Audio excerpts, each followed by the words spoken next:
You're tuned in to Get Right Fantasy.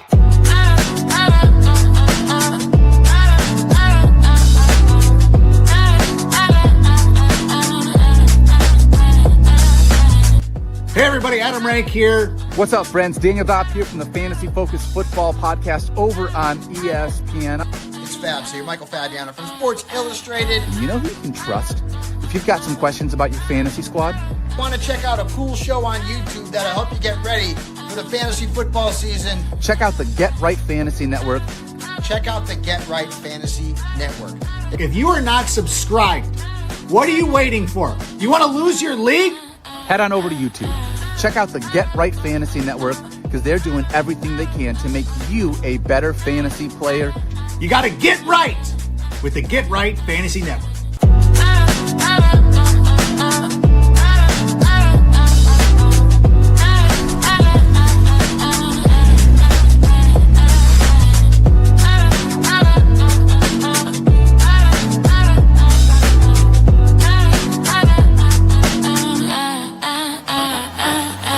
You're tuned in to Get Right Fantasy.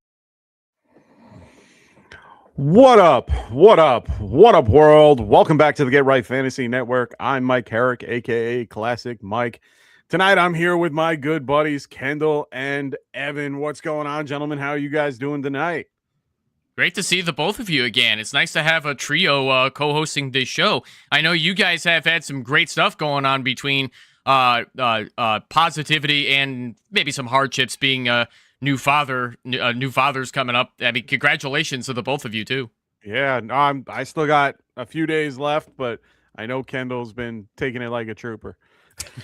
yeah, no, man. Things have been great, dude. The fab's growing. We're just learning how to survive on less sleep, but thankfully, we're crushing it so far in the start sit calls. At least I've been pretty on point. So it not the best redraft season for me, but I've got some dynasty teams. I've been in the cooker for a minute. Things are happening. I got Kyle Pitts a bunch, and we're still surviving. I'm still in it even after that. So been looking forward to talking some football. So yeah, I had Kyle Pitts in our OG listener league, and I was so thrilled that I got to unleash him this week, which was great. And I also have Mark Andrews just waiting in the wings for his matchup versus the Bengals. So tonight I'll be helping you guys, or we're going to be helping you guys answer your week 15 playoffs. We're there. It's sad. It's like a bittersweet thing. Start sit questions. We're also going to go over some news and notes and injuries that have led up to today. If you guys have questions that you want answered right away, just you can throw us a super chat. We will stop everything just to answer your question. Otherwise, we're going to be answering them as they come in the chat in the order that they're there.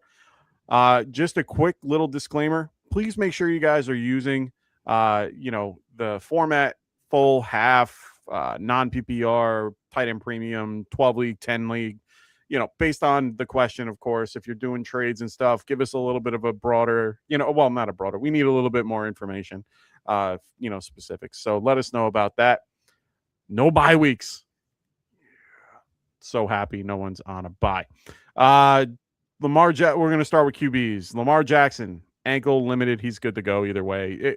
He keeps taking the day off, and he'll be limited Wednesday and then off on Thursday. Like, I'm going to stop for a minute. How do you guys feel about Lamar moving forward? I know we've talked about it offline a few times, but how do you guys feel with him moving forward? Let's go with Evan.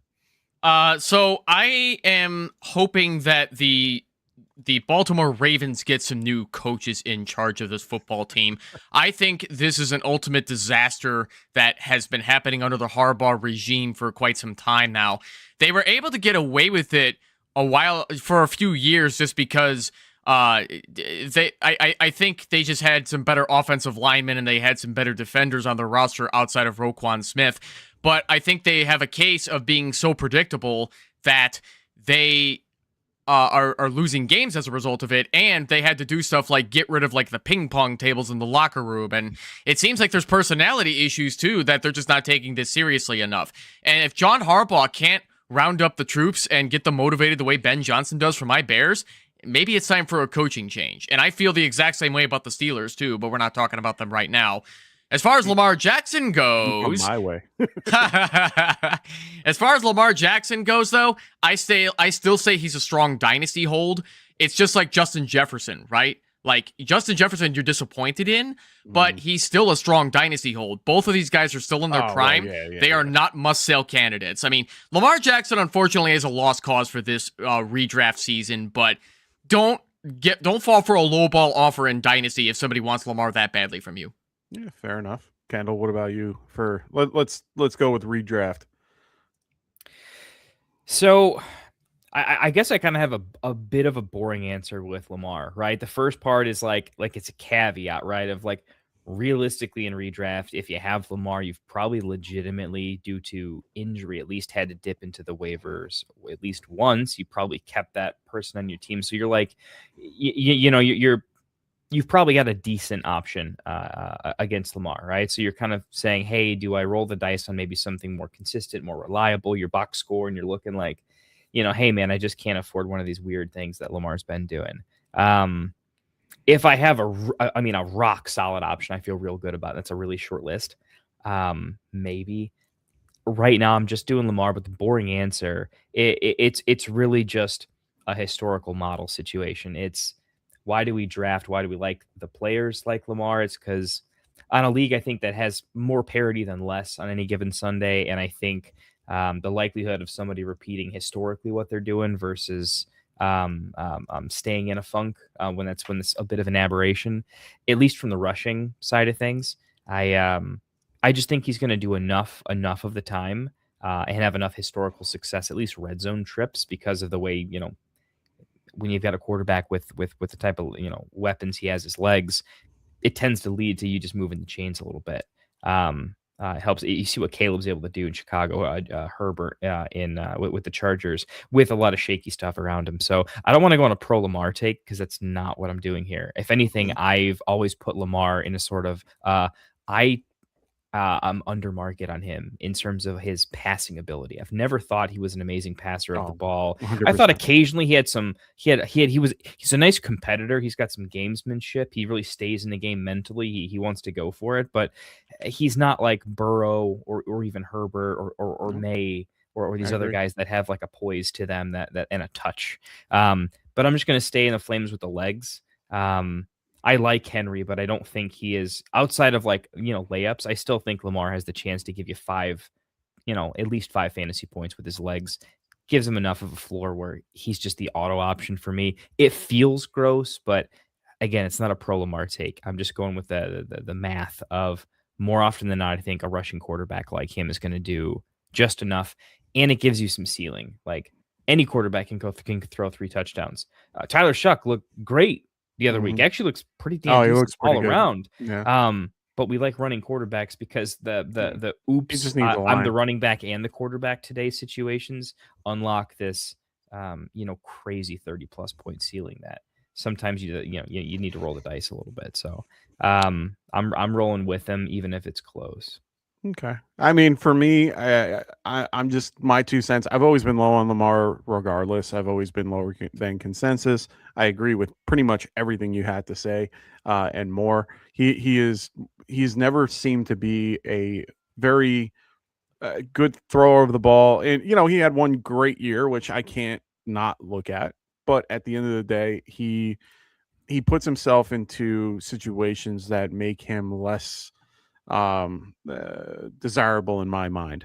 And currently, since week 10, he is currently QB 15.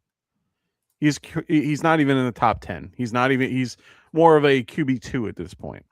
So he's definitely somebody that I'm avoiding if possible, unless I have a stronger option behind him.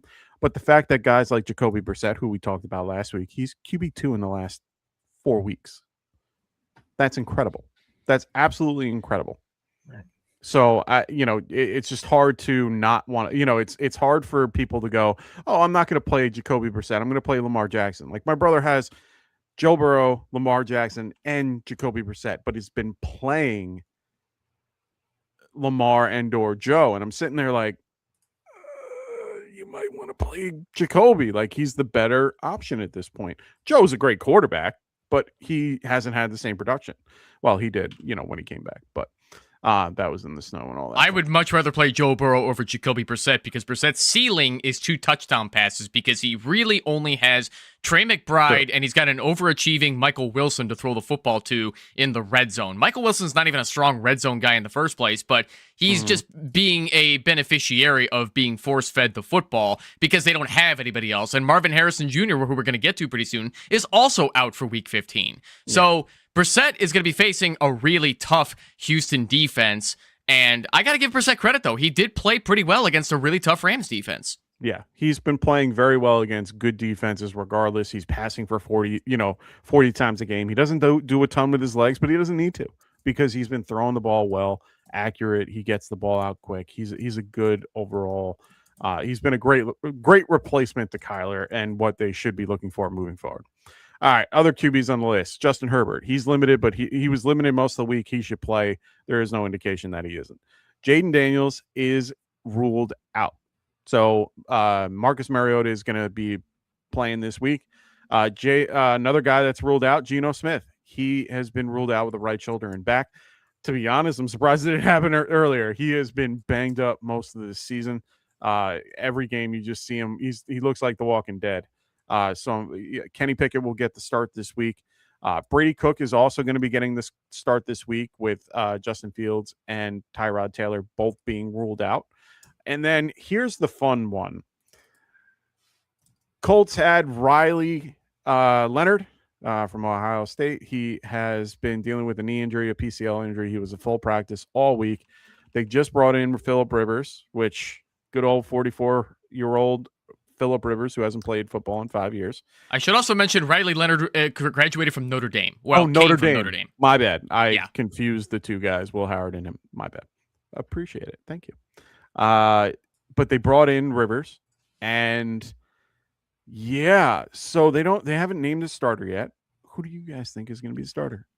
Well, according to Stephen Holder of ESPN, who is also a Colts insider, he's pretty dead set on Phillip Rivers being the starter based on the practices he was witnessing. And from his experience with being an insider journalist, he also mentioned it's not difficult to understand and come to the conclusion of who a team is looking to start. This team really wants to get Phillip Rivers back out onto the field. They wouldn't have gone out of their way to get him on the team if they really believed in Riley freaking Leonard. I mean, let's be honest, guys. Yeah, or Brett Rippon, for that matter, because Brett Rippon... Yeah, he was fine against a bunch of four-stringers and a bunch of backup, four-stringers and like borderline like roster bubble guys in the preseason for my Bears, but he's not starter-worthy, unfortunately. So P. Rivers is absolutely going to be starting on Week 15, and I'm going to bank on the insider for the Colts to confirm that. Oh, 100%. And then they brought in, I think, Sam Ehlinger too, if I'm not mistaken. So they do. Again? I thought they did, or they looked them up or something like. I remember they had him come in or something. I heard something about that because they wanted some familiarity. He's on the Broncos practice squad still. Bronco, that's what it was. Okay. So either way, I thought I remember seeing the name Sam Ehlinger for some reason. Anyway, whole point is, I agree. I think it's going to be Phil as well.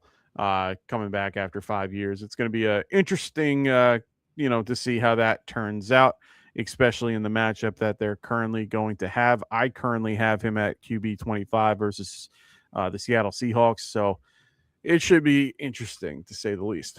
Running backs, let's get into them. Alvin Kamara, he has been ruled out. His teammate Devin Neal, he was limited, but he is good to go with an abdominal injury, which is different than the ankle or knee or whatever he had. So it's a little different, but still good to go. Devon Achane is limited. He has been no contact for the last 2 days. He has been limited in those days, but Mike McDaniels has said there's nothing to show him that he won't play. So he should be good to go. If you do have Achane and you are in the playoffs, you should do everything you can to have Ollie Gordon and or Jalen Wright on your team. That's what I would be doing in one way or another, or having somebody on Monday night regardless. I want somebody just in case. Breece Hall, knee soreness, and or third quarterback, but he's good to go. He's been limited most of the week, didn't practice, but he is good to go. Josh Jacobs, he did not practice for 2 days and then limited on Friday. Matt LaFleur keeps saying that he's feeling better. Make sure you have Emmanuel Wilson, another situation where they're playing at 4:30. So you want to make sure you have either Emmanuel Wilson or somebody that's playing after 4, just in case you want to throw Josh Jacobs in your lineup. Woody Marks, good to go. Nick Chubb, I believe, is ruled out. When I was looking through my rankings, it didn't say that he was ruled out, but I'm pretty sure he's ruled out. It's not official, but he's looking like he's going to be out. Okay. I was going to say, I thought I posted in the Discord about it, that he was out. So yeah, he is out. Just think of him as out. It's going to be him and Derek Kumbawale. Derek Kumbawale. There we go. Almost got it. Andrew Jones limited with shoulder injury. He's good to go. Trey Benson is going to be out for the rest of the year. Now, I only bring this up because he was on the IR. He was added to the open practice window, couldn't practice, and is now on the season-ending IR. Chris Rodriguez pulled his. Well, he has something wrong with his groin. He was limited for the last 2 days. He's listed as questionable versus the Giants. So just know that going ahead. They're going to be a little banged up going in against the Giants this week. I don't know if that's good or bad. As Evan discussed before, Marvin Harrison Jr., he's out with a heel injury. He's been officially ruled out. Roma Dunze, he was limited and then a full today, so he should be good to go. T. Higgins, he was ruled out today with a concussion. CeeDee Lamb cleared concussion protocol and will be playing on Sunday Night Football, so just be aware of that. Ladd McConkey, good to go with a foot injury. Jordan Addison, he had an Achilles injury. He's good to go. Jaden Reed, still dealing with the shoulder, but is good to go, should play. Debo didn't practice today due to illness, so just be aware of that. That's another situation that I would just be keeping your eye on, and come back on Sunday morning. Tis the season for a lot of people getting sick at this time of year, including certain 100%. YouTubers that I follow as well. I was going to say, I've been listening to a lot of people, and a lot of people are, hi, so yeah, everyone is a little stuffed up, even me. Terry McLaurin is, he didn't practice on Friday. It was considered a rest day, so he should be fine. He practiced Wednesday and Thursday, so just be aware of that. Tight end injuries, real quick. This is an easy one. David Njoku, he's been ruled out. And I know all the people that have Harold Fanning are really happy right now. Mason Taylor is ruled out as well for the Jets. Mark Andrews, he's good to go. Theo Johnson should play. Both had limited practice throughout the week, and then Andrews had a glute injury that popped up late in the week. The big one is Jake Ferguson. So right now, and I think we're going to talk. I know that somebody in the chat was talking about Josh Jacobs and Jake Ferguson. Jerry said he should be good to go. You guys okay with that? I'd say so.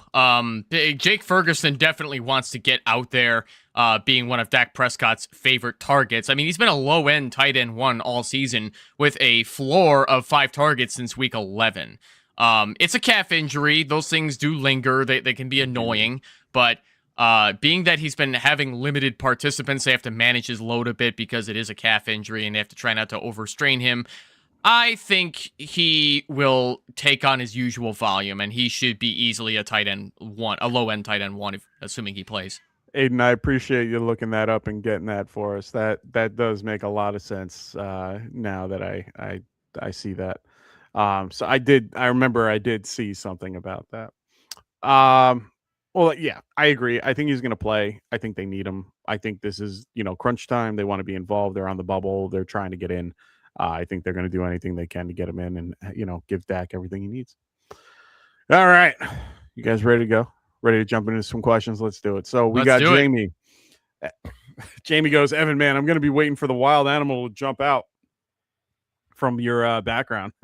Yeah, so the background that I have right now is a backyard that I used to have in a rental house that I had more than 10 years ago. It's been a long time since I've seen it in person, but those were old days when I was younger, and I don't miss that place anymore. It was fun while it lasted, but I'm happy moving forward from it. There you go. And it looks nice. That looks like a moon, like one of those nights where like the moon was really, really strong. So That's exactly what it was. Yeah. oh, that's what it was. Nice, nice. I love it. Warrior Loft goes. I was once 1-3. I'm in second place, 10-4. Thanks, guys. We That's love what we're here for, brother. That's why we are here to help you guys get these wins. So Warrior was the one. Are you guys worried about Josh Jacobs' knee injury? Sounds like it's not serious, but they are being extra cautious and containing the situation. Let's go with Kendall. What are you thinking about Josh Jacobs?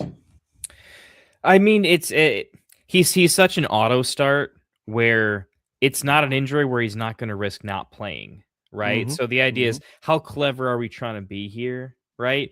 It's a team that, if he was injured, I think they would just sit him. They're not like at risk of not making the playoffs. I don't see them as being stupid enough to really run him out there if he's really injured. And players going to play. It's one of those things. Running back, every workout or every practice is going to be a little bit tough, right? That maybe the hits aren't as crazy. Look, from a fantasy perspective, there's no leagues I own him in where this is too scary not to play him, even if he loses a few snaps. And let's go ahead and, Vegas probably with this news probably lowers his totals just a little bit, not meaningfully enough where he's not the red zone guy. The only real issue is, could he risk slight tweak in the game and he could be out, right? Like, that's a real thing. That's the scenario that I look at where I want to avoid disaster. Very few matchups where I think I'm comfortable enough benching his upside to be a little bit safer. There are some really, if I have Kyle Pitts, okay, sure. At that point, actually, I mean, a legitimate situation. You want to increase your winning chances by a few percentage points. I'm taking all my questionable guys like Rome, Ferguson that we just talked about, right? If I just had Pitts drop a 40 ball, yeah, I'm taking all my oops, they could be injured out. But for everybody else, it's just, I tend to be on the philosophy that says you shouldn't overreact to injuries in general. If you did, just assume the entire NFL is questionable every day, every year. Just it's really what it comes down to. If he's healthy, he's going to play. So is what it is. Little anxiety, not overreacting. Okay. What about you there, Ev? I agree with that for the most part. It doesn't seem like Josh Jacobs. Yeah, he's hurting in his knee, but I mean, he's taken 37 carries over the last 2 games against NFC North rivals. 17 against Detroit and 20 against Chicago. I don't think that's going to change much against Denver unless we see anything that we weren't expecting. But Emmanuel Wilson will continue in a, for the most part, handcuff role until he's needed to step up. So Jacobs did have to miss that game against the Vikings. And we know that Emmanuel Wilson will get him a minimum of 56% of the snaps if he has to be the RB1 on the team. Is he as good as Josh Jacobs? No, but if he falls in the end zone, you don't really care, right? You don't really care as much if he averages less than 4 yards per carry on the ground and offers nothing in the passing game. So, yeah, Josh Jacobs, I think he's playing against the Broncos. I don't see why he sits. Are you guys scared of the matchup? No. Okay. Not particularly. I don't like the Broncos again for wide receiver ones, but I feel like from a run game perspective, they're not a good matchup strictly because their defense overall just limits yards and opportunities. But Green Bay's an above average rushing team. The Broncos are an above average rush D. I'm not scared enough of it. I don't think it's the thing the Broncos do where some teams have been known as that before. So not scared enough. Okay. I mean, those are all fair. I would still have one of your backups available. Broncos are second best against the run currently, against running backs. And then on top of that, with him being hurt, we've seen when he was hurt and came in last time, it was 51% of the snaps for him, which is, not bad at all. They still keep him above 50, which is good.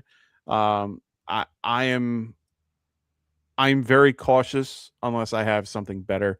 I have a bye week this week. I have Josh Jacobs on one of my teams, so I don't have to worry as much. But, in leagues that I do have him in, I would be a little bit nervous. I'm looking at the FanDuel props for him. They're not even listing him because of the injury. So at this point, it's hard to tell what's going to happen. So I would either have a better option or a backup just in case. But if he's playing, he's a solid start. So let's look at Warrior Loss. Next question. Looking ahead, weeks 16 and 17. Who are you starting? Jake Ferguson or Likely? Ooh, I mean, I'll jump in just real quick. I think that answer really could change pretty significantly here. I know. I mean, Ferguson, how much does the injury hamper him? That's a look and see. What does the Ravens' offense and particularly passing offense look like? Right, this is definitely a wait and see. I almost don't want to give an answer. I can only give you like my rest of season up and downs with these guys. I am starting to get off of Jake Ferguson a little bit, only because I think he's the same player, but the offensive identity is moving away from him in a way that's not his fault. Sometimes you can be the same NFL player, but the path to success for an offense or the way they want to go just kind of isn't towards you. And it's no fault of his own. I liked him in the red zone for a long time. That's just not how they do their offense, especially with Javonte doing what he's doing. So not an anti-Ferguson take. I think the offensive identity skews not in his favor. So I'm looking at other options. Likely is not close enough as an option. That offense in and of itself is too inconsistent. We like Ferguson because the offense he's attached to. We'd think much differently about him if that wasn't the case, right? So I need the Ravens to show me something in addition to Likely's role in it. Right now, I see him more as a boom bust, right? Like Dalton Schultz is more consistent than Likely, right? It's a little bit too much for me, in the passing touchdowns really haven't been there as much as I need to. So I'm heavily leaning Ferguson, but definitely wait and see. That could change. A Likely popping off would mean less to me than Ferguson having 3 targets, right? That would be one of those Fair enough. like I think my narrative is hitting at that particular point, but that's what I'd say. What about you there, Ev? Yeah, I agree with Kendall here. I'm going Ferguson unless given reason to believe otherwise. Isaiah Likely is always a boom bust option as the second tight end in that offense. I mean, a lot of people want to believe. Don't distract me with these. Come on now, don't distract me with these. I'm trying to give an answer here. I don't. But it is a good point that Ayash Posh brought up as well. 6 targets over the last couple of games. Those are just incidental against teams that are really bad against defending tight ends. I believe the Bengals are the worst in the league at defending tight ends too. So, and he lost a fumble, which definitely hurts in upside that he could have had. Now that being said, I don't really care just because they do face Cincy again. And yeah, he could get another 6 targets. I don't know how quality they're going to be because the Ravens are one of the most unpredictable teams in the league. But I'm not starting him over Jake Ferguson, who's clearly the top tight end option on that team, even with both CeeDee Lamb and George Pickens out there, where Likely is, I don't even know what option he is out there because Andrews is also still the starting tight end. The Ravens just need a hard reset on everything. They clearly don't know what they're doing with their offense. And I don't know what they're even trying to accomplish with everything because it's not working.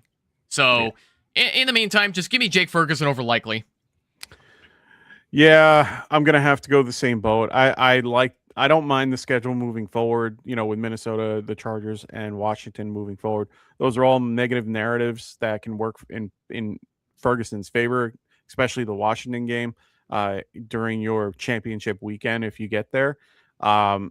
The Likely schedule, I completely understand. And I have picked up Likely in a few spots, but mostly, to be fair, because I'm trying to play defense a lot more than I'm trying to play offense in that particular scenario. I have a lot better tight ends that I would rather play in those scenarios, in general.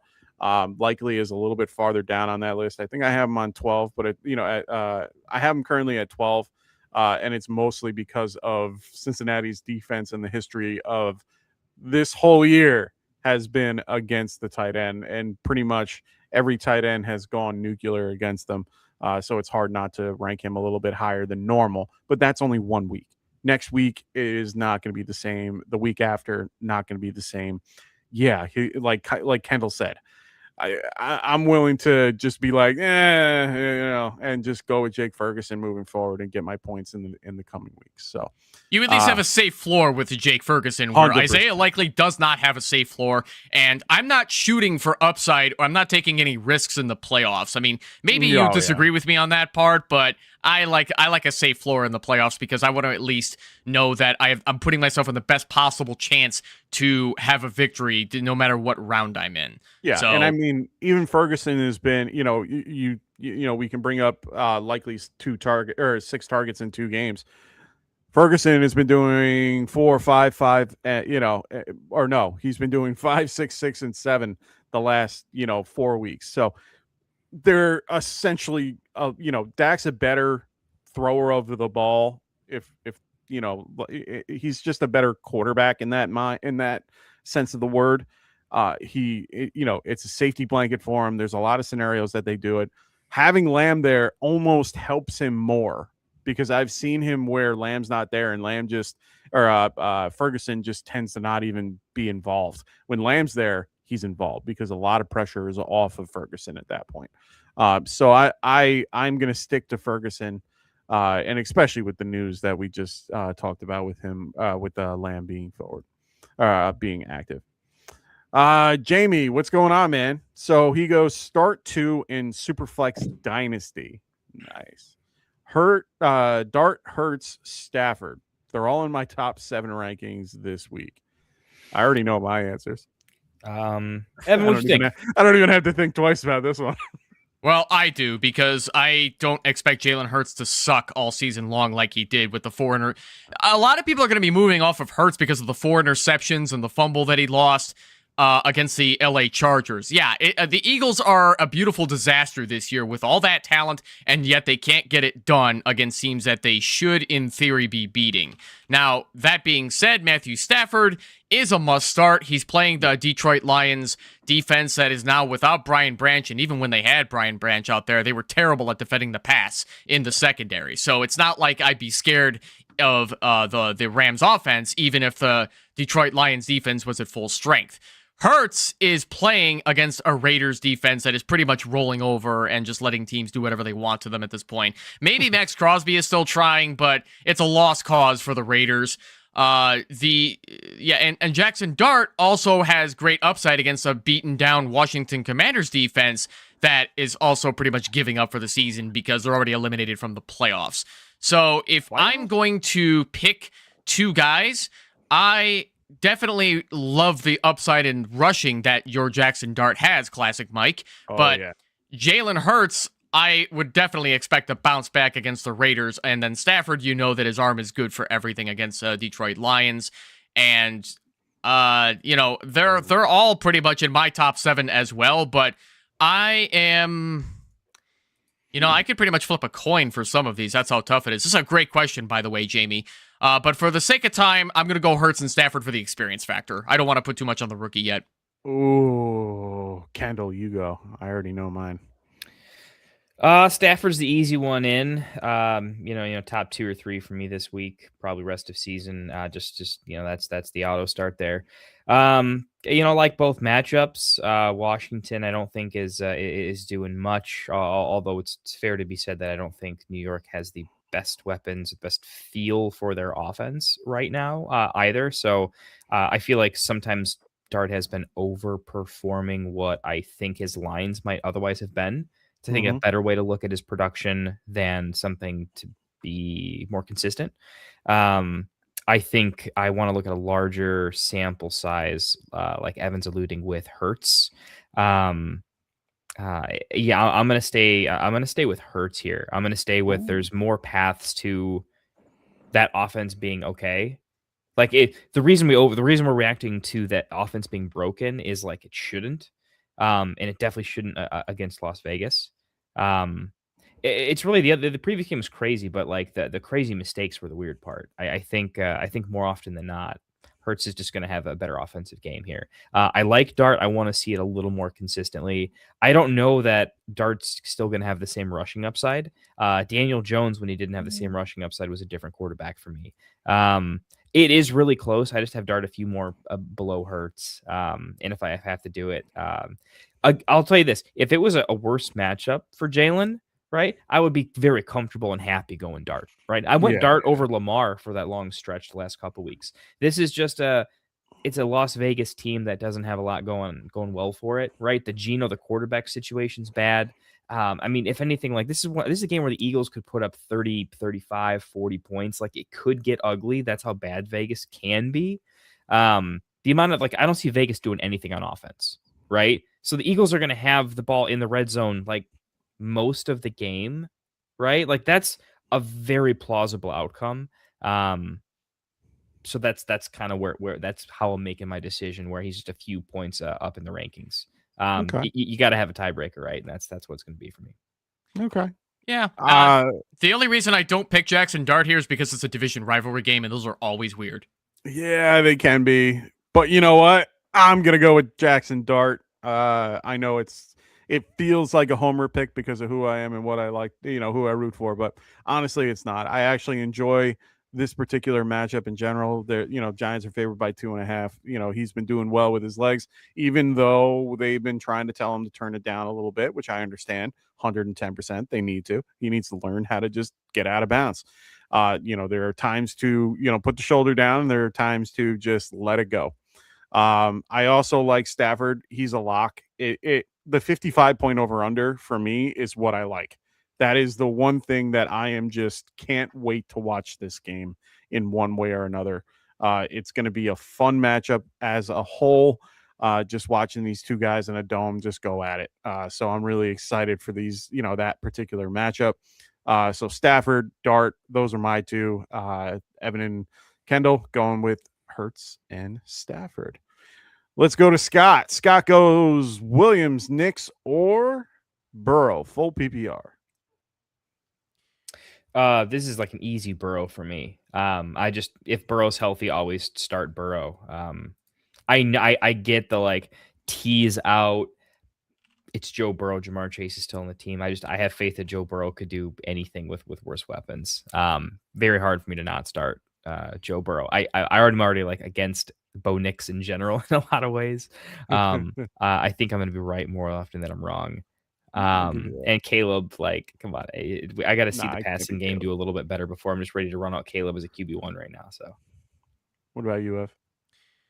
Well, I'm going to go Burrow over both Caleb Williams and Bo Nix simply because the passing weapons is better. Joe Burrow is a better quarterback than both of those two right now. And I'm not saying that to be the case against my favorite guy, Caleb Williams, forever. And I think Bo Nix even has some room to improve too. I don't think it's over for him.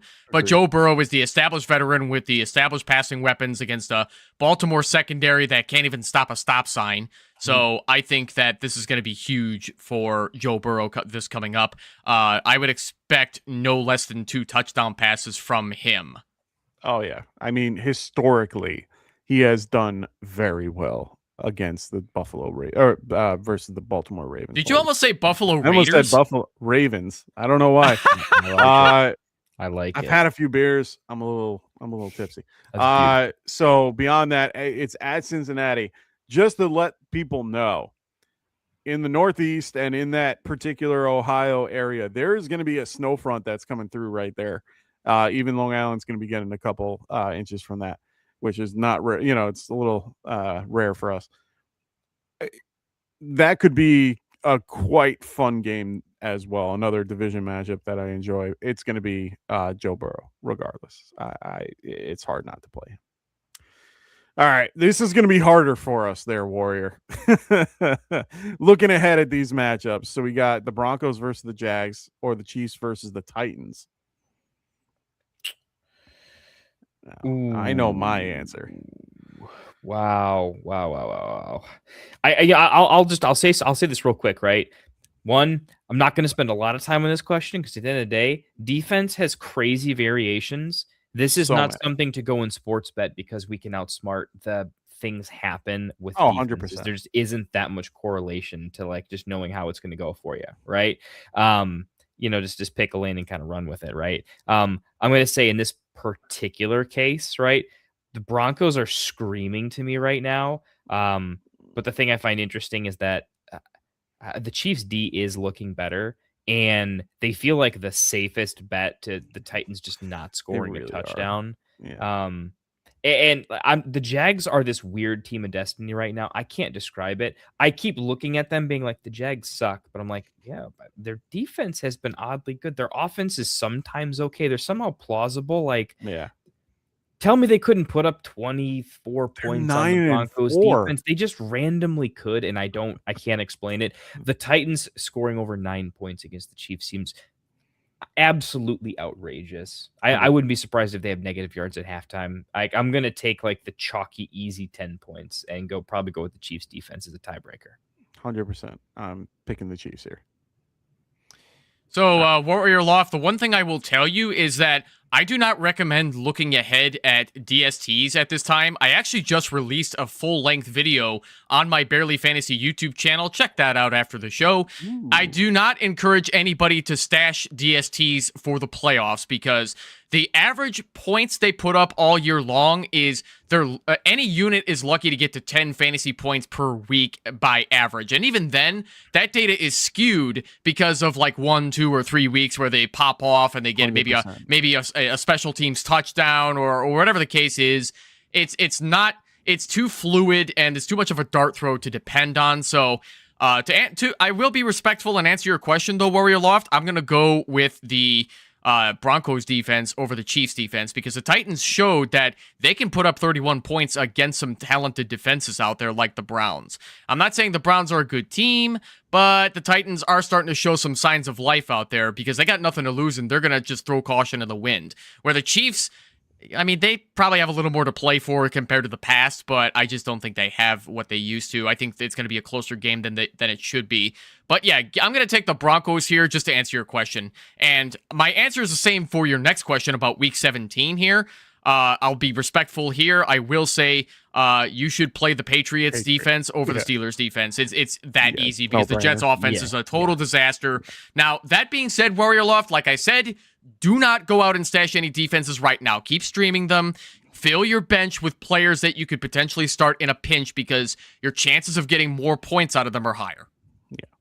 And this is, I think, for kickers. Yeah, same thing with kickers. Yeah, I mean, in my particular view, you're playing Aubrey regardless. I mean, he's just a better kicker than Fairbairn. Fairbairn's more accurate in some ways, but he doesn't have the leg that Aubrey does. And Aubrey can change a game. I am gonna tell you Aubrey until further notice. And even looking at the schedule, indoors. So we're going with Aubrey. That's an easy Aubrey, and then get rid of kickers the following year. Yeah, well, except for against the Commanders, but even so, I'm still going Aubrey. And Brandon Aubrey is an automatic start every single week the Cowboys play because of the talent he has in his leg alone. I love me some Kayemi Fairbairn, but I love him. He's not as good as Aubrey. I was going to say, I love him if I don't have Aubrey. And if I have Aubrey, I'm not playing him. And the only time I'm playing Fairbairn is when Aubrey's on a bye. So hope that helps, Warrior Loft. Thank you for the questions. Yeah, always enjoy those. Always love my kicker questions. We got Aiden. What's going on? He goes, good afternoon, gentlemen. I joined 2 Guillotine Leagues this year and have made the Final 4 in both. Good for you. Good work, man. And I have made, in one, I decided to stream pits and had Bijan. You're saying. Oh, you love right? You completely ended someone's hopes and dreams, man. Just trying to flex in that one. So he goes, pick 3 out of these 6. All right. Yeah, Bowers, McBride, Pickens, Cook, Henry, and A-Chain. Is it tight? What's the tight end premium scoring, bud? I couldn't tell you. Aiden, if you're listening, definitely let us know what the tight end premium situation is. We'll answer it as if it's straight PPR, no tight end premium. How does that sound? You guys got conviction? I'm still kind of reading the question a little bit. I know you guys have some feelings yet. It's going to be McBride as a lock. I'm going to have to. I want to lock Cook. I think the one guy that's out of this, I'll see, and I want to have Henry out of this equation. But unfortunately, I don't think I can. I think A-Chain, I would love to play A-Chain, but I'm so nervous. It's such a good matchup, though. I like A-Chain a lot. I'm staying in the Flames. He's a locked in, like he's as locked in as McCaffrey is for me. I'm going McBride, Cook, A-Chain. For me. It's close between Pickens and Cook for me. I actually think Pickens has like kind of a get right game, but Cook's just too damn consistent right now. I like the Patriots. Are defense. most of these guillotine better? Are they full PPR? If they're full PPR, I'm going Pickens. I have no problem with Pickens. It would be McBride, Pickens, and then probably A-Chain. Evan, what are you thinking? I don't necessarily want to give an answer for a guillotine league because I have no experience strategizing for these, so I would not be the best guy to ask. Oh, I don't either. I'm just giving, 3 guys that I think that are going to be out there, that I would want out there in my perspective. Yeah, and I get that. I just don't know if there's more to it than what there is. So no. For this, it's just you want to have the most points. So you're trying. Yeah, I get it. Yeah, I just don't have any. I don't have any experience trying to strategize for such a thing. And yeah, half a tight end premium. 0.5 and premium. Well, with 0.5 premium, the fact that Bowers is probably going to have to get. I think he's going to have 8 catches. I mean, that is adding an extra 4-point floor to my projection. That gets Bowers in over Cook for me. That makes Cook a little too touchdown dependent. I'm gonna go Bowers, McBride, Achane with the 0.5 premium. Then it's gonna be another. It's gonna be another one of those snow games out in New England too. So, okay, all right. Yeah, I think Achane is the one that I think most of us agree on, and then. McBride, I think we're both locked in on. I think it's really just, between Bowers, Pickens, or Cook. Unfortunately, Henry kind of takes, step back in this one. I think I love Henry in this matchup because it's a good one because, Cincinnati can't stop the run either. But it's a very difficult, the way that their offense has been, it's just been so volatile that it's so hard to pick what day it's going to happen. And A-Chain is just, a better choice in my opinion. So a lot of good picks and a lot of good, situations. Aiden goes, also first time popping in on the live stream in a while, loving the Bears. There you go. Dude, we are too bad. We are absolutely loving the Bears. Oh, no. Oh, sorry. He meant the beard. Well, loving the beard. That works too, man. Yeah. I'm trying to grow it out. I'm not as good as Kendall though. I don't have the genes for it. It's the only thing I do well, man. I got a few other life skills. You guys are good at things, right? I barely talk well for a living. Ah, stop it. You're a recruiter. You have to talk well. So we got for next week.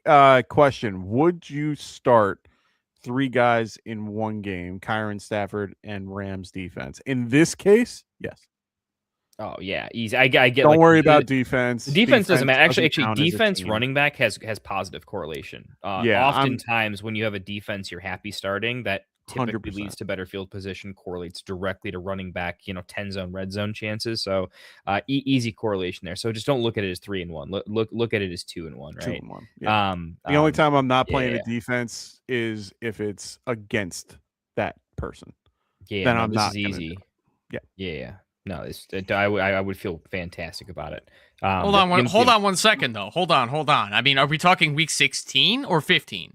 I'm assuming this is 16, and either way, I'd still be doing it. Yeah, well, I mean, even against the Seahawks, like Stafford and Kyron are pretty much locks. I mean, you have to start them either way. Yeah, I would be finding a different option for the Rams defense, but I would agree. Yeah, that's interesting. I do see the point where it's like, but if you're running a thin bench in a competitive league, it's one of those. The Rams defense is good enough where I'm not going to go grab a second defense because I'm that scared of the matchup. I totally agree. Oh, true, but it's not an auto start anymore at that particular point. If that's kind of the direction there. But so, Kendall, I'll ask you this: Saints or Rams? Saints are going to be going against the Jets. Saints. And it's like the Saints playing a college team. Kind of my point. Any and then defense in the NFL, literally any defense in the NFL can put up 20+ fantasy points. 100%, and that's kind of where I'm going with that. Is the concept that I would probably see what you got going into next week. If the Saints are available, I might switch it out and do the Saints instead of the Rams.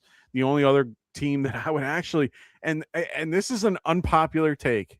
Another team that I'm actually targeting for defenses? I'll tell you mine if you tell me yours. Mm-hmm. It's the Chiefs. I am targeting the Chiefs, and you know why? They are down 4 offensive linemen on their team currently. They are on their third backup for their particular tackle on the left. They are also off, like, and he's not coming back for the rest of the season. And then their left tackle still isn't coming back. Their right guard still out. They have been banged up at the left guard, and Humphrey is the only guy there. I am targeting any defense, I don't care who it is, versus the Chiefs. And it's because Mahomes has not been able to play well in the last few weeks because of that. And I think that even the Titans defense has a decent pass rush. They have Jeffrey Simmons that clogs the hole in the middle, and they have good pass rushers on the outside. Just saying, I've been targeting the Chiefs in some ways if I can, but I would rather have the Saints. I rather have who else do I see here? I'd rather have, well, you're not going to have the Texans to be at. I would have the 49ers versus the Colts. I would love to have that matchup. That would be fun. And then the other one would be the Bills versus the Browns. I would like that one very much as well, because I think that was a one-off for Shador, to be quite. You've made that game, watching it, more intriguing to me in a way I didn't think before, because you do have this interesting knack, as long as I've been doing the show with you, to every it's now a and line again, versus line. when you have man. a weird defensive conviction, somehow you have a weird defensive whisperness about you in fantasy. So it's got me spooked enough. You haven't swayed me, but I am now. Dude, I'm telling you now. You've got some voodoo on it. Can I interest you in a guy that and a team that no one talked about, that is, it absolutely should be a up there in a big streaming conversation this week. And Evan, I want like at least a 30-second take on this. Why is no one wanting to start the Bears this weekend against Cleveland? We are well coached. We are just a decent all-around unit, in my opinion. We are going up against a rookie. They are also down a bunch of. I was just gonna say, and we are amazing at takeaways. We're gonna control the pace of play. Shador could be in for a seeing ghosts day against a well-coached Chicago Bears defense that takes the ball away, which we like for defensive scoring. It correlates to fantasy. Oftentimes, the Bears correlate better to fantasy than the NFL sometimes, with our takeawayness that we've been prone to lately. And I think we could absolutely just show. And we're in a get right window. I get a very, very typical, like, Green Bay was the closest thing that I can call a good loss. Can I at least have input here? Well, yeah, please do tell. Yeah, so I think the reason that a lot of people are sleeping on the Bears DST this week is because, in general, NFL fans are haters on our team. They're thinking that we're not for real, or we have a cake matchup, we're getting lucky with our wins. There's a lot of teams a lot of people, fans of other teams, that are making excuses against the Bears because they saw our record last year with Eberflus, and they think we suck, and we're just overachieving this year. A lot of people don't believe in us, and I ain't worried about that, because all that matters in the end is that fantasy football, you put up points. They put up 12 against the Cowboys, 11 against the Raiders, 10 against the Commanders, 14 against the Saints. They haven't put up a double-digit fantasy production since then, but at least there's at least a decent floor for it. And against the Browns offense that's going to really struggle, I don't see why not either. No, I like that. And that's a great point. They're also getting their linebackers back, so they have a lot of I don't see any linebackers on the injury report, which is good for you guys, because they were down 3 the last few weeks. They're only down Kyle Gordon at this point, and they got Jalen Johnson back. They have so many good pieces on that defense. It's just the right time for them to start getting healthy. And I agree. They're right now, Browns are down. They just had Potic. It just went on their center, Pro Bowl center, just went on IR. They had Zinter just went on. He's questionable. Doesn't look like he's that great. And then on top of that, Benito, who is pretty good, he's listed as questionable, but he's banged up. So their tackles are the only thing that are saving them. They have a good nose tackle, good group. That's a good eye there, Kendall. I'm actually looking right now to see if they're available, because I like the take. You swayed me in this case. That's why you tune in, man. Every now and again, we get a couple there. This Bears defense also has a lot of Matt Eberflus holdovers, which are not necessarily in alignment with the scheme that Dennis Allen prefers. So I'm just hoping by next season we get more fitting players for a Dennis Allen as opposed to a Matt Eberflus that like to play defense differently, which is working out so well for the Cowboys right now. They're not failing every single week, but let's just say they're not stopping a lot of offenses. There you go. I like it. So those are our answers for you there, Tyler. Hopefully you enjoyed that.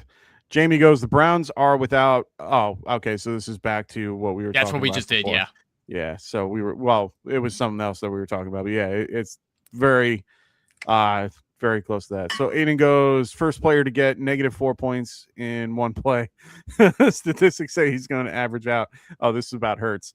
With 60-point games. So we'll see how that turns out. I'm not a big fan of Hurts in general, so I don't see that happening. No, dude. I just Says bought the him Giants Dynasty, fan. like right before. Okay, let's be clear. I didn't like him prior, but I have never been a fan of Jalen Hurts just in general. I'm a fan that if you can run and throw, then you're good, but he can't throw the ball. He can run. So Not so sure that's true, but I don't know. Maybe that's another topic for another time. It's more of my eye. I don't see him being. He's not an accurate quarterback in my opinion. From what I see, I could look at statistics all I want, but I got to look at a lot more about the. I forgot what they call it. It's like a catchable ball. They have like a stat for catchable balls and stuff like that. He's very low on that list. Let's go to Steven Pereira. What's going on, man? He goes. Michael Wilson, Tet, Wandell, pick 2, half PPR. I think Wilson is a lock for all three of us. Correct? No.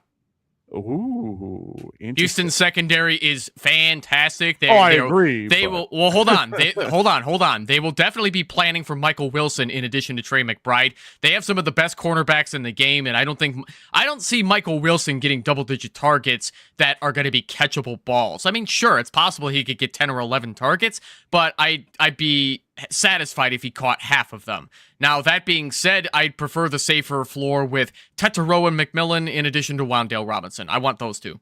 Interesting. I like it. Kendall, what about you? Classic. I love you, buddy, but I'm completely with Evan here. I know. Evan, I'm glad you said that. I was off on Michael Wilson becoming a pumpkin when he clearly was staying in the flames there. But Houston's defense does scare me in a pretty authentic way. I'm not. The Panthers are in a very important game, big game for them. I think Ted's going to be over targeted. I think they're just going to force the ball their best guy in high leverage situations in a game that they really need to win. And Wandale is actually my easiest lock out of these guys. He's just the guy. He's just when you start averaging 10 plus targets, you're always getting some play, right? So Wandale's the easy one for me. It's down to Tet, Michael Wilson. I like Tet to score a touchdown more than Michael Wilson. And I like the Panthers just really playing hard in this one where I think Houston is going to be the team that plays hard and does a bit of damage to the Cards on this one.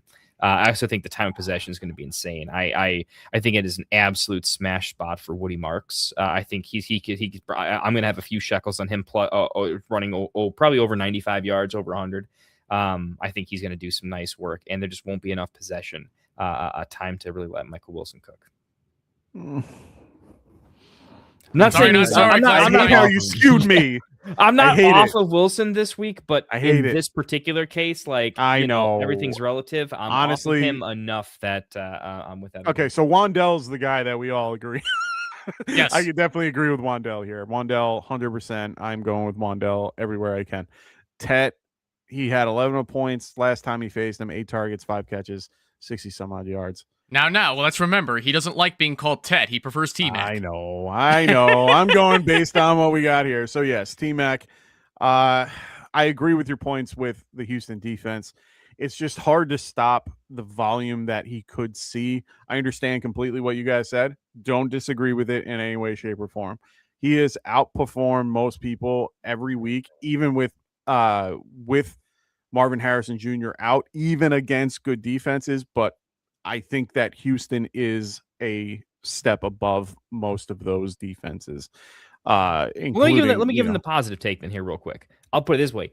If he wins his matchup, if he just authentically plays a very good real life NFL, like I'm going to show up to play today and I'm going to win. I mean, they shut down and he Rice. has a huge game. I'm going to look at him in a different light. If he shows up and goes like, 8 for 10 and a touchdown and just looks amazing, I'm permanently going to change my opinion of him. Like it would be that big of an accomplishment in the face of what's going to be an adverse situation. And that would be a cool narrative too. Don't get me wrong. It would be so great. fun to see the shouty shows talking about like Marvin Harrison, wide receiver 2, and Arizona, unrealistic take, but fun. I mean, it's so hard for me to not. I mean, they've been shutting down every team that's been out there so far, and they just have made a mockery of everybody that they've faced. It's so hard to go with it, and the more I think about it, the more I'm like, oh god, I got to play him in few spots, but I have no choice in some of those situations, so I'm gonna go Michael Wilson. But you have the choice. You have Tet, you have Wan'Dale. I'm gonna go T-Mac and Wan'Dale here. You guys swayed me. I hate you both. Country Boy Jazz, what's going on, man? 12-man full PPR. Start who? So it's 1 QB. It is 2 running back, 2 wide receiver, 1 tight end, 1 flex. The QBs are Purdy and Mahomes. Let's start with them. Are you going Purdy versus who is he facing this week? They are facing the holy shit, where are they? Oh, the Titans, or Mahomes versus the good old Titans, right? Titans, Titans, right? No. Mahomes has the Titans next. I'm sorry, week. Chargers. Chargers There we go. this week. I think I'm going Purdy. Yeah, you first, Kendall. I'm just not. I'm not going to look at the matchup. I'm going to fall on the like, if Mahomes doesn't have a good game, like that's all the NFL is going to talk about. I'm going to say maybe it's more likely we get a vintage Mahomes 4 touchdown performance than Purdy playing better than him. It's close, right? I like Purdy's matchup, but I'm just with the season on the line for Mahomes and the way it is already not looking good. I'm going to roll Mahomes in this case based on the historical stuff, I guess. Okay. So Country Boy Jazz, I believe I talked to you about this before, rostering 2 quarterbacks in this case. I'm not going to lecture you again with it just because I think you already know how I feel about rostering 2 quarterbacks. I can understand not necessarily wanting to drop one of them because they're both capable of QB1 weeks, but I think with the state of the 49ers as a team, you can make a case to drop Purdy and just roll with Mahomes here, as the Chargers defense is not exactly the best at stopping the pass. But at the same time, they're going to definitely want to prove to people that they can still hang with good AFC teams like the Chargers. So I would expect a bounce-back performance from Mahomes. I have him over Purdy this week. I am the complete opposite. I'm actually Purdy. I have Mahomes in a few leagues, and it's for the exact same reasons that I talked about before about the facing the defenses against them. Mahomes has been playing very well. He's QB? He's QB like 3 or 2 or something like that currently. The whole point I'm trying to make here is he's been playing very well until now.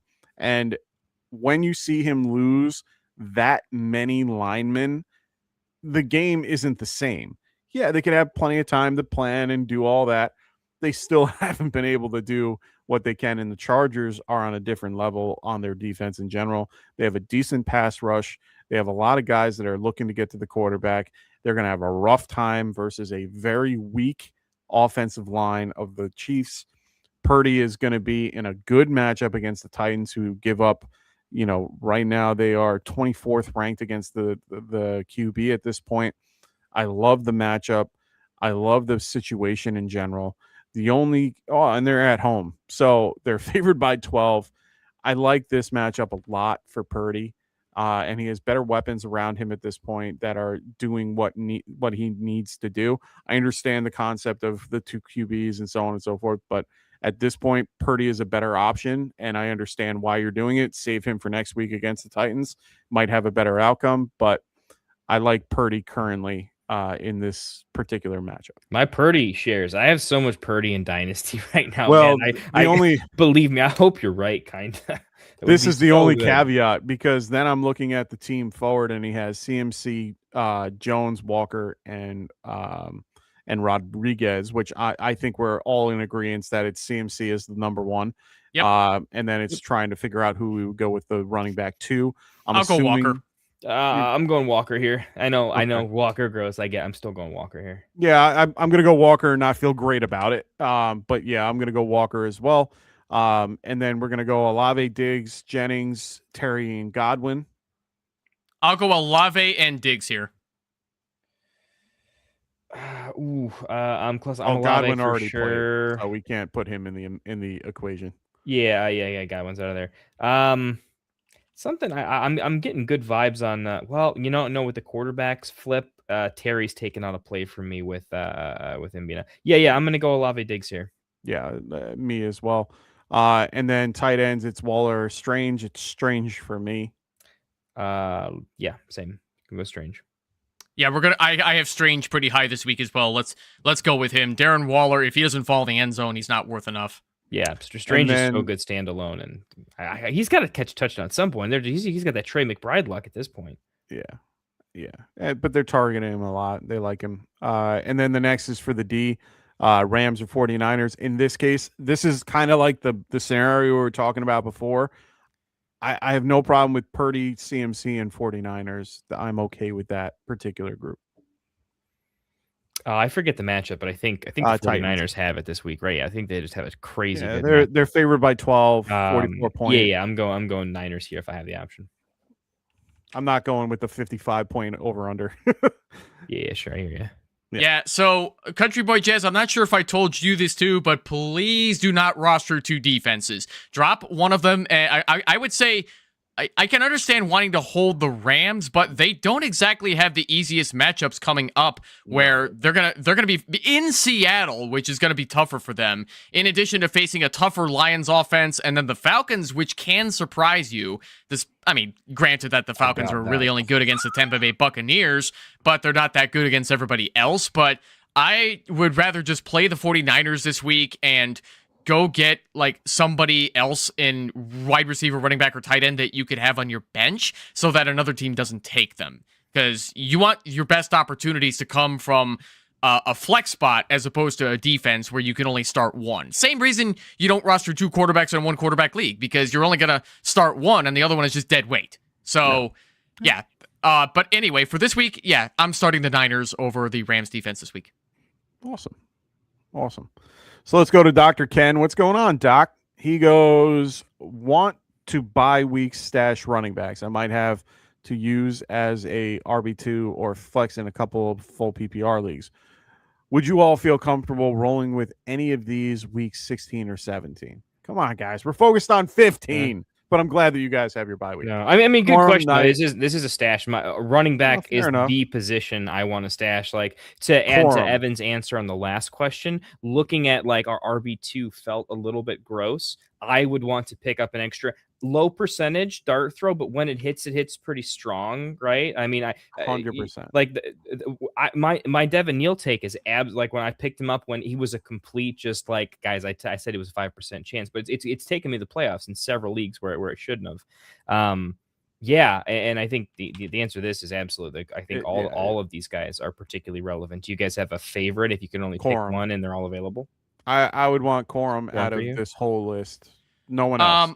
I would go Corum, Singletary, Knight, Rodriguez. I do not want to prioritize Chris Rodriguez. Yeah, he's the most effective running back in that awful Washington committee, but the offense can't get anything going in the run game. They do not have a running back that stands out. Ja'Cory Krosky Merritt is overrated, and I think he needs more time to develop, quite frankly. He needs to develop in the NFL to become a better back, but Chris Rodriguez also has a groin injury, and who knows how much that's going to hold him back, too. So I don't want to trust a Chris Rodriguez who barely gets 40% of the snaps to have a higher ceiling than what he could get off of like maybe 10 carries, which sure, you could probably make the same argument for like a Ken Walker, but Walker at least is used in the red zone where Washington is going to be lucky to see the red zone even against a weaker Giants defense. Right. I would not count on this being a high-scoring game. I think this Washington Giants game is going to be a defensive battle. What do you think, Mike? It's going to be a gross game because it's going to remind me. This reminds me of last year with the Colts. It's just it's like one of those games where we're trying to lose and then we win. So it is what it is. I agree with Evan. Corum is definitely the number one that I'm looking at for these. Singletary is number 2, and then Bam Knight definitely 3. Rodriguez isn't in the conversation for me. But otherwise, I really, those are my choices. I'm assuming, Kendall, you're feeling about the same for those as well. There's only one slight deviation, and that's, look, if this was a pure stash, like if this were the previous question and Walker was my RB2, I would be playing for pure upside. And in that case, I would go Corum, because if Kyron were to go down, 100%. I like the offense the best. If this is a situation where it's an even shakier situation, I don't know your exact running back room, but if this is to have to potentially play, I'm probably going with Bam Knight just because he is guaranteed to be the starter. Yeah. And he's okay. I mean, he can fall in the end zone. He's a starting running back,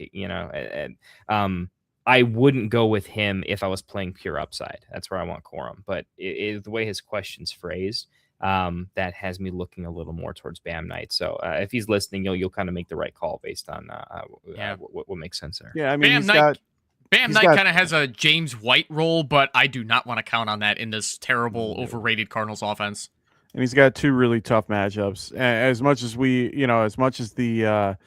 the Falcons had a fun game last night. Falcons are pretty good against the run in general. And on top of all that, this week against Houston does not look fantastic for him. I'd rather have Corum out of all this, and I just would leave it at that. All right. Dr. Ken, whoever you select for that, good idea. I can't decide if Blake Corum is merely a handcuff or he actually has standalone value, but it's looking like he's building standalone value. So maybe the Rams are finally going a 2-back offense, just like the rest of the NFL wants to do. And if that's the case, go ahead, go get Corum. Yeah, I agree. And it's unfortunate because I love Kyron. All right, Jamie, let's get to your questions now. So, Jamie, we got full PPR. Start 2, Juwan Jennings, Breece Hall, Jaylen Warren. I'm going to go first. Breece Hall and Jaylen Warren. Same. Yeah. This one. Next. Yeah. Yeah. Wrap it up. No, that one's just easy for me. I can't play Juwan Jennings. It just isn't. It's not there compared to the other 2. Start 1, full PPR, half tight end premium. I love this. DJ, not no more. John Mechie or Gatson. How did you get in this pickle, Jamie? What league is this? I know. Oh, God. Yeah, I was going to say, Orlando Gadsden's not really much of a thing anymore with the way that their offensive line has been pretty much beat up to the point where guys like him have to go block more often. But that being said, I think I'm going to go Mechie and DJ Moore. I think DJ Moore is going to bounce back against, even though Cleveland's secondary is good, I think DJ Moore is going to have the bounce back game because he was freaking pissed about not getting the ball on that last drive. Let's just he was open, I'm saying it again. Kind of. I know that we had this whole conversation. Like NFL open, right? Like open enough Ridiculous. That a play could be made. I am not a Bears fan, and I am the one sitting in the seat going, throw to him. He had 3 guys, 3 all defensive players ahead of him on the sideline, and he slowed down completely. I understand going for the gold, but guess what? Get your 1. You need 1 just to keep the clock moving or just to get the ball down the field.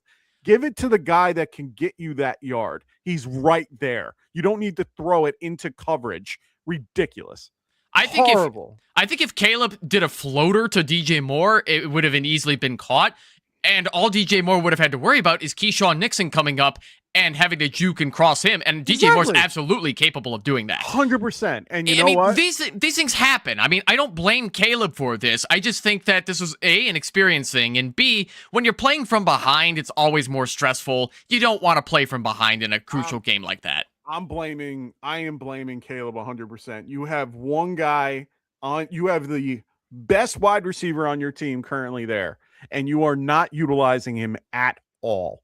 You have not tried one time to get him involved. I'll even blame Ben Johnson for that one as well. You couldn't have easily tried to scheme DJ Moore into it. It makes me think a lot of times, like, did he make fun of him, or did he make fun of Ben Johnson's wife or something like that? Because it's like he never is involved until it's like, oh, yeah, today we're going to, DJ, you want to get, okay, well, why not today? Like, it makes no sense. The guy is a very talented player. It's very upsetting to see him being underutilized. A lot of mouths to feed in that Bears offense now. I agree, but they'll find a way. There's a way. They will. And they definitely will against Cleveland. I think he's going to bounce back.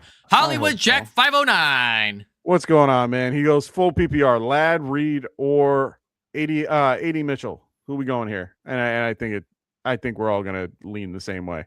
Well, how do we know he didn't mean Keaton Mitchell? Huh? My dude. Fair point. I will die on that hill, baby. I love me some Keaton Mitchell so much. Oh, you do. I picked up Rashid Ali the other day. So I'm Ladd here. Yeah, I think it's Ladd. I mean, I want to say 80 Mitch. I'm starting. I want to say it. Yeah, Mitchell, I want to say like, 80 Mitchell, but it's not. You can go Ladd McConkey here. You don't need to depend on Jaden Reed in a really weird Packers passing game. And you don't have to go Adonai Mitchell if you don't want to, because Brady Cook, well, let's just say that he's going to have a really hard time developing in the NFL, being thrown to the wolves like he's about to do, playing 100% of the snaps. And that's going to go really tough against a Jacksonville defense that's still, I think, is still very underrated. Oh, they're one of the best pass rushes in the league. People don't realize how good they truly are. They are. Yeah, they are. They are very good. And they have one of the best. They have actually one of the best front sevens that I've ever seen, with Devin Lloyd and Fualaku. And I mean, they do a really great job. It's just, they can't, it's one of those scenarios. It's kind of like what I deal with the Giants every year. Good defense, but they're always on the field. You can't do that. You need to be able to give them a little bit of a break. And I think the Jags have the same problem when it comes to that sometimes. We got Don. What's going on, man? How you doing? He goes, Judkins, Dowdle, Jennings, Genty, sorry, Devin Neal, rank these guys. $5 first. Super chat right now. This is easy for me. I'll do this one. I'll start it. Junkins, Genty, Neal, Dowdle.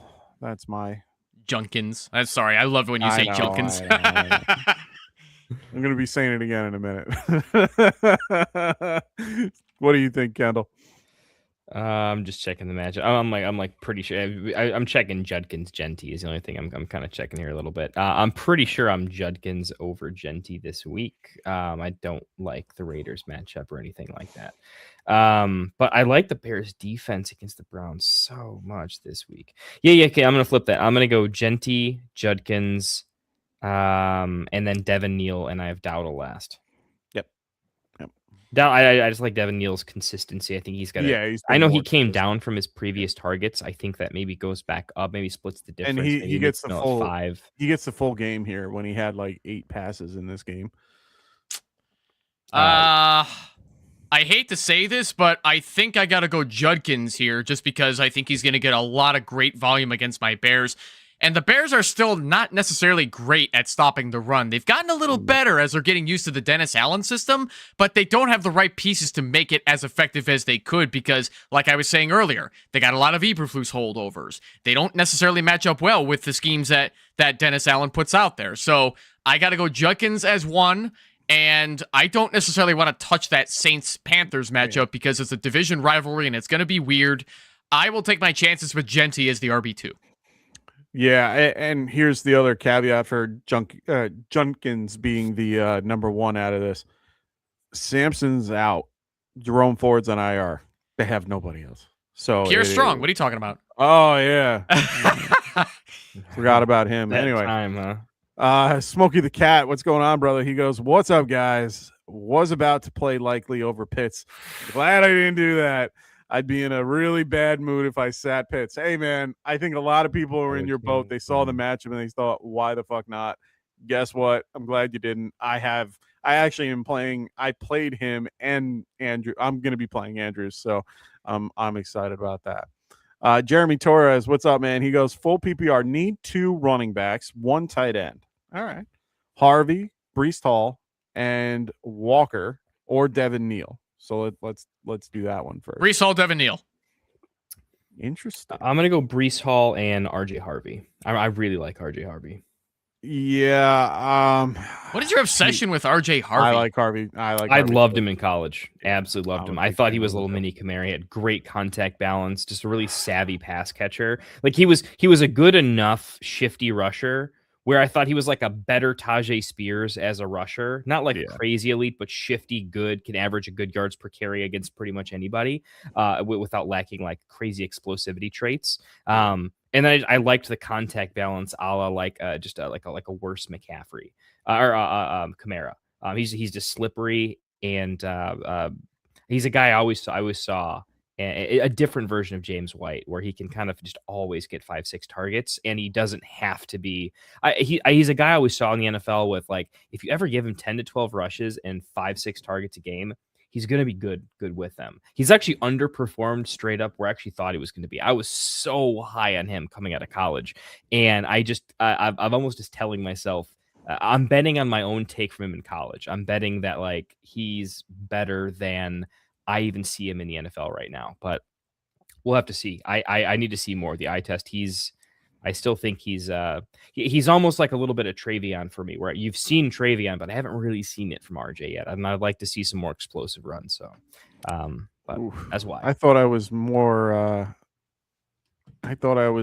into this at this point, but I was really high on I love RJ Harvey. I'm big on it. But looking at this question, the more I look at it while you guys were talking, not really loving Brees, but I love the volume. The matchup against the Jags, 5th best against against running backs. Brees might be throwing some touchdowns in that game. Just keep. No, fair enough, and you're not wrong. This is going to be a really crazy. I thought about betting it. I really did. I don't blame you. Can I at least explain why I'm not going RJ Harvey here? Look, I was going to ask you. Packers are really good. Packers are great against the run. Yeah. So listen, I mean, first of all, the Packers did get better against defending the run. The last 100%. several years, they were not good at it, but since basically 2020, like half of 2023 going into 2024 is when they got better at defending the run. I think the Packers are going to be forcing Bo Nix to throw the ball, and the Broncos are going to have to pass the football in order to beat them. Now, that being said, we've also got Brees Hall, which I think will have to get involved in more ways than he's comfortable. And Ken Walker is still sharing with Zach Charbonnet, and I don't want to trust that over like Devin Neal and 100%. Brees. And that's why I'm not. It's obvious the Broncos want to make RJ Harvey the guy. I'm scared he's going to be the next Philip Lindsay. Oh, interesting. Yeah, that name's come up a lot in my. 24 years old, and it took him a while to get going. Yeah. They draft drafted pedigree though. Like explain draft pedigree. They drafted Royce. They drafted Royce Freeman to be the guy years ago, and then Philip Lindsay undrafted came out of nowhere. Yeah. But Philip Lindsay was also 24 and out of Colorado State, and he had like 2 good seasons, and then he was done. I'm scared Harvey's going to be done after like 2 seasons. Okay. The whole point I'm bringing up is I kind of want Devin Neal in this lineup, and the only reason why is because they're facing Carolina. Carolina is actually the worst out of this group against the run. So for me, I'm trying to get Devin Neal in this. It's hard for me not to play a guy like Harvey or Brees Hall, just talent-wise, but the teams aren't doing what they normally have, and they've been really having a rough time the last few weeks. Harvey is actually the only good, like has been doing real well, but Brees doesn't have anyone behind him. It's so tough. I'm trying to pick between Brees and RJ Harvey, and then going with Devin Neal. Devin Neal, I think, is my lock, which is weird to have the bottom end being the lock and not the top. But in this one, it's a tougher matchup because both teams are going against really tougher matchups. For me, it's the offense, so I have to lean Harvey. So, I want to go Harvey and Neal here if I can. It's strange to think, but that's what I'm doing. So we should probably start the lightning round this because I got to go at 9:30. Oh, not a Central problem. Time. Oh, got it. All right. So Chase and JJ all in. So he's picking his all-in touchdowns at that point.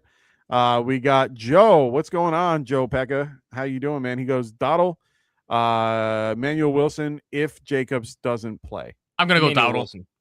This is if Jacobs is definitely out and Wilson's the starter. I'm gonna go Dottle just because of the concept that we have no idea about Wilson, and I don't think even with the shared carries, He's not saying shared. He's saying if Jacobs doesn't. No. Oh, so then it has to be Dottle anyway. Oh, for real? Well, I'm just saying I think Jacobs plays.